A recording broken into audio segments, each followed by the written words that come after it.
Sahabat RTV merasa dihianati dan disakiti oleh orang yang dicintai memang tidak mengenakan ya. Bahkan terkadang meninggalkan luka hati yang mendalam. Hati yang terluka seringkali menyisakan amarah bagi sebagian orang hingga membuatnya nekat melakukan tindakan kriminal demi menyalurkan dendamnya kepada orang yang mengkhianati. Selamat malam sahabat RTV, saya Stefani Deversta akan menemani Anda selama 1 jam ke depan dengan laporan khusus Hati Tersakiti Nyawa Dihabisi. Dan tentunya selama program ini berlangsung kami telah mematuhi protokol kesehatan COVID-19. Langsung saja kita jelang inilah Turn Back Crime menubas kejahatan.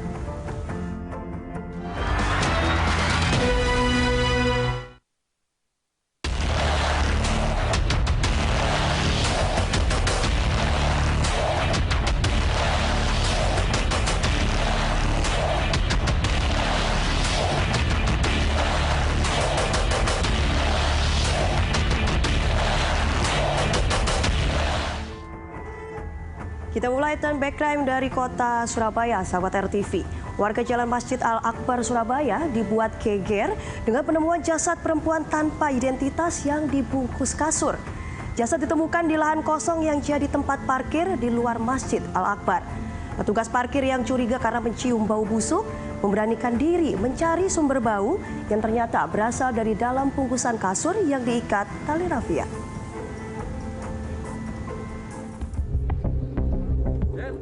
Keheningan malam di wilayah Pagesangan, Kecamatan Jambangan, Surabaya, Jawa Timur pada Kamis 22 April 2021 seketika pecah akibat sebuah peristiwa tragis yang sebelumnya tidak pernah terjadi. Warga digegerkan dengan penemuan mayat seorang perempuan dalam kondisi membusuk di sebuah lahan kosong yang dijadikan area parkir di Jalan Masjid Al-Akbar Timur. Jasad perempuan tanpa identitas itu terbungkus kasur yang diikat tali rafia. Petugas kepolisian dari Polsek Jambangan yang datang langsung memasang garis polisi untuk mensterilkan tempat kejadian perkara. Sementara tim Inafis bergegas melakukan proses identifikasi awal dan pemeriksaan kondisi jenazah.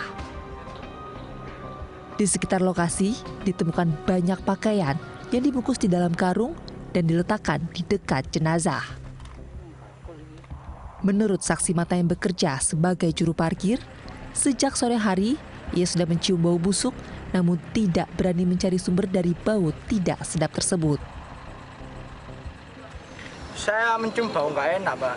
Jadinya saya curiga, takutnya itu ada mayat, cuman anak-anak sih nggak percaya. Terus tadi itu sebenarnya saya mau sempat bongkar, cuman banyak orang, jadinya nggak enak, takutnya orang-orang nggak mau parkir sini. Jadi saya nunggu tempat parkir ini sepi. Sebenarnya mau saya buka itu, saya curiga. Pas di senter kok ada kaki, jadi saya takut manggil keamanan PWNU sini. Nah, Mas tadi dibungkus sama apa Mas mayatnya tadi Mas? Itu dalamnya tuh ada kain, terus luarnya pakai karung. Karung ada apa? Kasur juga tadi kayaknya Mas ya? Nggih, kasur. Nah, Mas tempat ini tempat apa sih sebetulnya Mas? Sebenarnya ini tanah pribadi milik orang, cuman dikelola buat tempat parkir selama bulan Ramadan. Sementara polisi belum bisa menyimpulkan penyebab kematian korban. Namun kuat dugaan perempuan tanpa identitas ini adalah korban pembunuhan. Hal itu terlihat dari kondisi jasad dalam bungkusan kasur yang sengaja diikat tali dan ada sisa bekas luka di tubuh korban. Dalam perjalanan, Linmas itu menerima informasi dari Command Center 112 bahwa ada ditemukan mayat di lokasi ini. Terus dipimpin satu ambon atau Pawas kembali ke lokasi ini, dicek bahwa ditemukan itu tadi bungkusan diduga mayat tadi. Ya. Pembunuhan atau gimana nih? Kita belum bisa menentukan. Ini perlu pendalaman. Sekarang kita kirim ke Rumah Sakit Dr. Sutomo. Ditemukan identitas nggak Dan? Identitasnya sebenarnya belum. Perempuan atau laki-laki? Perempuan. Jadi itu kondisi mayat dibungkus kasur atau dibungkus karung Dan? Dibungkus dengan kasur, dengan beberapa kain, jadi baju-baju termasuk alis. Untuk memastikan penyebab kematian korban, Polisi pun membawa jenazah ke Rumah Sakit Dr. Sutomo Surabaya untuk dilakukan otopsi. Polisi juga mengimbau warga agar tetap tenang sambil meningkatkan keamanan di wilayah masing-masing. Dari Surabaya, Jawa Timur, Syaul Hadi, Turn Back Crime, RTV. Misteri pembunuhan sesosok wanita terbungkus kasur di Surabaya akhirnya terungkap. Tak butuh waktu lama, unit Jatan Satreskrim Polrestabes Surabaya menangkap pelaku yang ternyata orang terdekat korban. Dari penangkapan pelaku, polisi pun menguak fakta tragis dari peristiwa pembunuhan ini.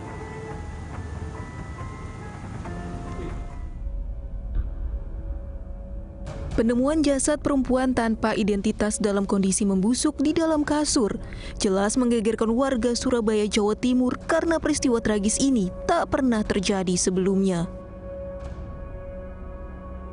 Jasad perempuan itu ditemukan Kamis malam 22 April 2021 di sebuah lahan kosong Jalan Masjid Al-Akbar Timur, berdekatan dengan kantor pengurus wilayah Nahdlatul Ulama Jawa Timur. Tak butuh waktu lama, selang sehari setelah penemuan jasad, unit Jatandra Satreskrim Polrestabes Surabaya berhasil mengungkap kasus ini dan menangkap terduga pelaku pembunuhan. Dari hasil penyelidikan diketahui pelaku tak lain adalah orang terdekat korban, yaitu suaminya sendiri, Honi Pranoto Kasum. Dengan tertunduk lesu, pria 25 tahun ini mengakui semua perbuatannya, membunuh sang istri, Putri Ima Kamelia yang juga berusia 25 tahun. Mirisnya lagi, korban ternyata dibunuh saat kondisinya sedang hamil. Aksi nekat Joni tergolong sadis. Betapa tidak, Joni menghabisi nyawa sang istri saat korban tengah hamil anak ketiga dengan usia kehamilan 5 bulan. Lebih sadis lagi, jasad Putri Ima Kamelia disimpan lebih dahulu di dalam kamar kos mereka selama 2 hari, hingga akhirnya dibuang di lahan kosong. Tampak dipenuhi penyesalan, Joni mengaku motifnya menghabisi sang istri hanya karena merasa sakit hati. Dirinya sering direndahkan dan dihina karena menganggur. Tahu kalau istrimu sekarang hamil? Tahu. Berapa bulan hamilnya? 5, Pak. Kenapa kamu sampai tega kayak gitu, kenapa? Kok bisa gitu kan hamil gitu loh? Dendam saya, Pak. Udah lama, Pak. Dendamnya kamu bunuhnya pakai apa, Mas? Hina yang paling menyakitkan apa kata-katanya?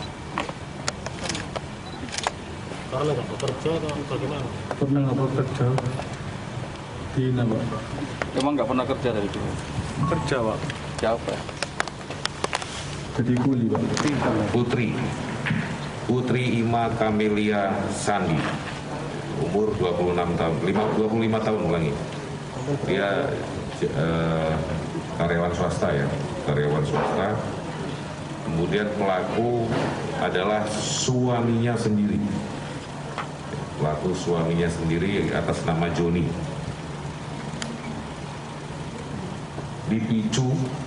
Dipicu adalah cekcok rumah tangga.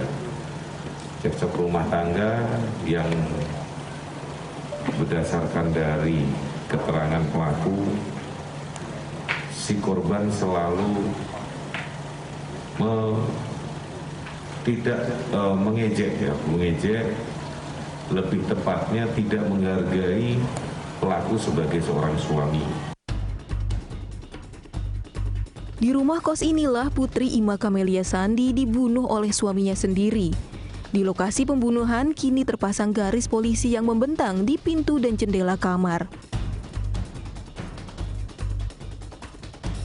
Setelah dibunuh suaminya, Putri yang tengah mengandung 5 bulan sempat dibiarkan di kamar kos ini sebelum dibuang di tanah kosong dekat kantor PWNU Jatim. Sementara itu, keluarga terdekat Putri tidak mengetahui peristiwa pembunuhan tersebut.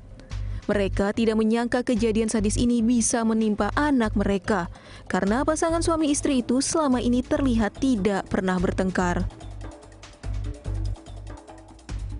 Soalnya katanya Dia tuh enggak kerja 3 hari gitu aja. Sudah nggak kerja 3 hari. Diberitahu siapa waktu itu, Pak? Ya teman-temannya. Oh, teman-temannya. Ya kan bawa apa itu HP kantor. Jadi saya itu cari itu. Oh gitu. Yang nyari anak teman-temannya. Laki apa perempuan waktu itu? Laki sama perempuan. Oh, laki sama perempuan. Ya, itu teman kerja ngakunya. Teman kerja katanya. Memang setiap hari dengar nggak ada cekcok di? Nggak ada. Nggak ada. Nggak ada. Pas waktu sebelum kejadian dia tinggal sama siapa, Pak? Ya suami istri. Oh, suami istri.